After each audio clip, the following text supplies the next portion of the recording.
Welcome to our channel, Behind My Story. Please like, share and subscribe. Have you ever dreamed of having some shocking surprise completely change your life? Whether this surprise is good or bad, your life will never be the same again. I have a story to tell you about this very thing. My name is Tiffany, and I'm 21 years old. I live with my parents and an occasional mystery guest, whose role in our lives I have yet to ascertain. I would see him from time to time. I assumed that he was some down on his luck guy whom Dad helped once. Dad was wealthy and often donated money to help the poor. This mystery man would try to talk to me whenever he would spend a few days with us. I didn't understand why Dad allowed him to stay at our home sometimes. It was bizarre, and it did creep me out a little. There was one time when he opened the door to my room while I was sleeping. He sat on the bed next to me for a while and then left. I was half awake at the time, but I didn't move. When I told my parents about this, they said they would speak with him, but I'm not sure they ever did. I felt uneasy about the situation, so I decided to investigate this matter myself. I had to figure out who this mystery man was and why he stayed with us periodically. One day, Mom wasn't feeling well, and Dad drove her to the doctor's office to be checked out, leaving me home alone. I sneaked into the office to have a look around, see if I could find something about this strange man. While I was searching, I heard a voice behind me. I thought it was my parents, but it was the mystery man. He was smiling at me. It made me feel awkward. He said hi. I stepped back and said, "If you take one step closer, I'll scream." He said, "Calm down. You're suffering from an illness, and I need you to fight it for me and for your parents." "What are you talking about? I feel fine," I said. He said, "You don't recognize me. I'm your husband." Shocked, I grabbed the phone to call the police, but he stopped me. "Don't do that. I won't hurt you. But I won't leave either." I started screaming loudly. Just at that time, my parents returned and entered the study. I shouted for them to help me. Dad came over and hugged me. Then I felt a needle prick the back of my neck, and I lost consciousness. I woke up in a hospital bed, with my parents and my so-called husband beside me. I asked them what was going on. They told me that I must have been dreaming, that I had just woken up from a week-long coma, induced by a rare type of brain disease that damaged my long-term memory. My husband hugged me and told me that he loved me. If only I knew who he was. Everyone has his own unique gifts. God gave us these gifts to help us and society. Some people use these gifts for good, while others use them for evil. My story deals with this latter group of people.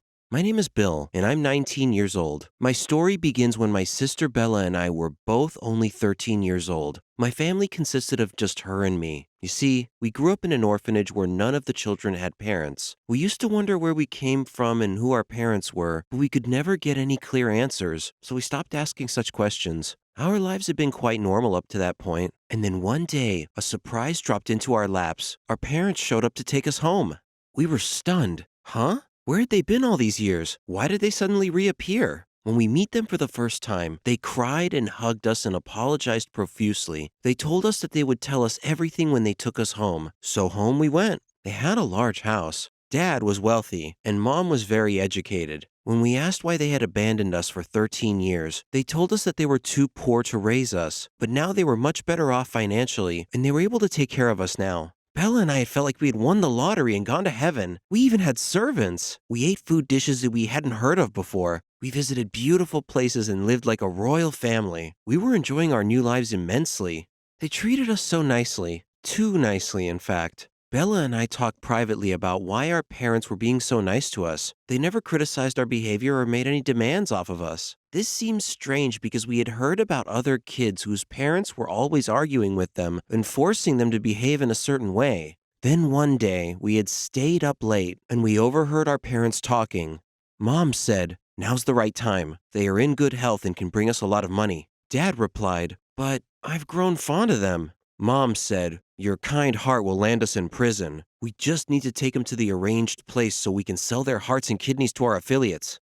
Whoa! After hearing this macabre conversation, we sneaked out of the house and ran all the way to the orphanage. We told our caregivers what we had overheard, and they relayed our story to the police. The police then visited our new home, but found it empty. So Bella and I are still orphans today, and if those two people were our real parents, we'd prefer to just remain orphans a little longer, thank you very much. Soccer is an obsession for people who like to bet, argue, and boast about whose team is best. My name is Jacqueline, and I'm 25 years old. I grew up in a family whose male members were crazy about soccer. They were fanatical fans of the Liverpool club team. We all knew the club had gone through some difficult seasons over the past few years, but it looked like they may have finally assembled a formidable team now. I, myself, wasn't interested in soccer, but Dad and my brothers were obsessed with it and would hit the ceiling whenever their team lost. I wished to live far away from all this, but at this point, it wasn't an option. After finishing high school, I went to an out-of-state college just to distance myself from all that hooting and hollering at home on game days. At college, I met someone. His name was Fred. We took the same classes and made an excellent team. Later on, he proposed, and I accepted. During college break, he visited so he could meet my family. It happened to be on a Liverpool soccer game day. That's when I learned that Fred was the same. In fact, he was even crazier than Dad and my brothers. It looked like he cared more about that team than anything else. It was the final match of the season. Everyone was excited about the game. I made a few bowls of popcorn for everyone to eat while watching the game. The two teams were about equally matched, and the score was tied. Suddenly, I heard angry shouts, so I went into the living room to see what had happened. The other team had scored a goal, and one of its players had fouled a Liverpool player. Then, they scored two more goals in quick succession. Fred lost it and began beating loudly on the coffee table. Then, he inexplicably lost consciousness and fell flat on his face. We took him to the hospital, where he spent 3 days in the intensive care. The doctor told us that he had had a heart attack, but he would be okay. After he recovered, he promised me that he wouldn't lose his temper over a soccer game again. Today, we are watching the final match between Liverpool and Tottenham. I have the ambulance phone number on speed dial just in case. End-of-the-world scenarios are presented in a lot of Hollywood movies. Zombie apocalypses, alien invasions, meteor collisions, monstrous solar flares, premature ice ages, and worldwide deadly virus outbreaks. The last one is the one I used to imagine. A deadly viral outbreak that spread all over the world and wiped out humankind. My name is Rita, and I'm 21 years old. And as you can see from my introductory paragraph, I have an active imagination. I'm in my senior year at med school, on my way to becoming a doctor. My parents died in a car accident, which left me responsible for raising my younger brother. Our aunts and uncles lived in another city, so they couldn't really help us much. It was up to me to nurture good habits in him regarding food, health, and education. I had to find work after my parents died, so I got a job at the hospital, where all the doctors predicted that I would have a bright future ahead of me. One day, the hospital director called me into his office and told me that I had won a scholarship to study and work in China. I was so happy. I'll get to work and study abroad in a foreign culture, but that meant that my brother would have to come along. So, we went to China, and we got an apartment near the hospital I was supposed to work. China was a beautiful country. All the people worked diligently. The area I was in was exceptionally clean, and all our neighbors were very kind. China was one of the most powerful industrial countries in the world. The only obstacle I faced there was finding suitable food to eat. The Chinese people ate practically anything that moved.